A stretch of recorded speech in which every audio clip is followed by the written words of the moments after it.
There are drug lords, and then there's Carlos Lehder, a man who didn't just move cocaine. He reinvented the business. A man so bold, he bought an entire island in the Caribbean and turned it into his personal narco paradise. His story isn't just about money or power. It's about ambition gone mad, the birth of the modern cocaine trade, and the rise and fall of one of the most unpredictable figures in the history of the Medellín Cartel. This is the story of Carlos Lehder, the man who bought an island in paradise and turned it into a cocaine empire. Carlos Enrique Lehder Rivas was born in Armenia, Colombia, in 1949. His father was a German immigrant who came to South America after World War II, and his mother was Colombian. From a young age, Lehder stood out, not for violence, but for intelligence. He was charming, restless, and obsessed with power. When he moved to the United States as a teenager, he didn't chase the American dream. He studied it. He watched how wealth, influence, and image worked, and he decided he wanted all of it, fast. Lehder started small, stealing cars, running scams, and eventually smuggling marijuana. But he wasn't like other criminals. He had a mind for business and logistics. He realized early on that the real money wasn't in stealing. It was in transportation, in how you move illegal goods faster, safer, and smarter than anyone else. Then came the 1970s, and with it, the explosion of cocaine demand in the United States. Cocaine wasn't yet the monster it would become, but it was rising fast. Wealthy Americans in Miami, New York, and Los Angeles couldn't get enough. That's when Lehder saw the future. He didn't want to be just another dealer. He wanted to be the architect of the cocaine supply chain. Back in Colombia, Lehder began connecting with other up-and-coming traffickers, including one man whose name would become legendary, Pablo Escobar. Escobar had the connections, the farmers, and the distribution network. But he lacked one thing: a revolutionary system to get the product into the US efficiently. That's where Lehder came in. He had studied aviation and understood how planes could bypass the ocean routes that authorities were watching.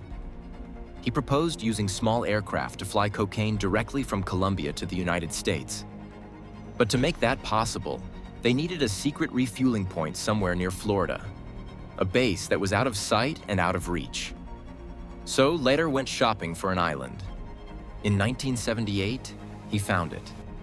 Norman's Cay, a small island in the Bahamas, just 210 miles southeast of Florida. It looked like paradise: turquoise water, white sand beaches, and barely any government presence. Perfect for what he had in mind. He bought large parts of the island, bribed local officials, and slowly pushed out anyone who didn't belong. What followed was one of the boldest operations in the history of drug trafficking. Lehder turned Norman's Cay into a fortress. A private airstrip ran down the middle of the island, guarded by men with machine guns. Surveillance equipment was installed to spot intruders. Boats patrolled the waters, and the local residents were either paid off or terrified into silence. From there, the operation became unstoppable. Every few days, small Cessna planes loaded with hundreds of kilos of cocaine would take off from Colombia, land on Norman's Cay to refuel, and then continue to Florida or Georgia. From 1978 to 1982, it's estimated that Norman's Cay became the key hub for smuggling cocaine into the United States. At its peak, Lehder's island moved between 300 and 500 kilos of cocaine every day, worth tens of millions of dollars. Lehder himself lived like a king.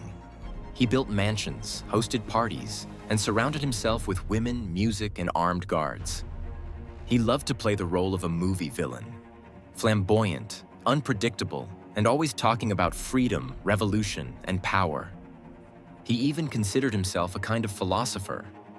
Lehder admired Adolf Hitler, quoting him in private conversations, and believed that he was destined to reshape Latin America through money and force. But paranoia soon began to creep in. Lehder became increasingly erratic, distrusting his partners, firing loyal men, and isolating himself in his mansion on the island. He was living in paradise, but it was starting to feel like a prison. Meanwhile, US authorities had started to notice. Reports from pilots and locals began to leak, Stories about a mysterious island in the Bahamas where armed men guarded long runways and white powder moved by the ton. The DEA began investigating, and the Bahamian government could no longer ignore the rumors. The paradise Lehder had built was collapsing. By 1980, pressure from both governments intensified. A series of raids and diplomatic deals eventually forced Lehder to flee Norman's Cay. He left behind his empire, his airstrip, and millions of dollars in infrastructure, all gone overnight. But the fall of the island didn't stop his ambitions. Lehder returned to Colombia and threw himself fully into the Medellín Cartel. He worked side by side with Pablo Escobar, the Ochoa brothers, and other cartel leaders as they expanded operations worldwide. However, Lehder's arrogance and erratic behavior made him a liability. While Escobar was calculating and politically strategic, Lehder was loud and reckless. He gave interviews, made enemies, and drew too much attention. In 1987, his luck finally ran out. Colombian authorities, under growing U.S. pressure, captured Carlos Lehder during a raid in the jungle. His arrest marked a major victory for the DEA and a turning point for the Medellín Cartel. Lehder became the first major Colombian drug lord ever extradited to the United States. He was put on trial in Florida and faced life in prison plus 135 years. But in true Lehder fashion, he found a way to turn the situation to his advantage. In court, he offered to cooperate. He struck a deal with U.S. prosecutors and agreed to testify against Manuel Noriega, the Panamanian dictator accused of drug trafficking and collaborating with the cartels. In exchange, Lehder's sentence was reduced to 55 years. Still, the man who once ruled a private island now lived in a 6x8 cell. The once brilliant visionary of the cocaine trade was reduced to another inmate, forgotten by his cartel and abandoned by his power. From the beaches of Norman's Cay to the cold walls of an American prison, Lehder's empire had turned to dust. For decades, he remained behind bars, largely forgotten by the world. While Escobar rose and fell in bloody fashion, Lehder simply disappeared into the U.S. prison system. But the story didn't end there. In 2020, after more than 3 decades in prison, Carlos Lehder was released. At 70 years old, he was transferred to Germany under a witness protection agreement. The man who once controlled one of the most important drug routes in history now lives quietly in Europe, a ghost of his former self. No more islands, no more power, no more paradise. Just an old man who once dreamed of ruling the world. Carlos Lehder's story is more than another chapter in the history of the Medellín Cartel. It's the story of what happens when ambition and obsession cross the line into madness.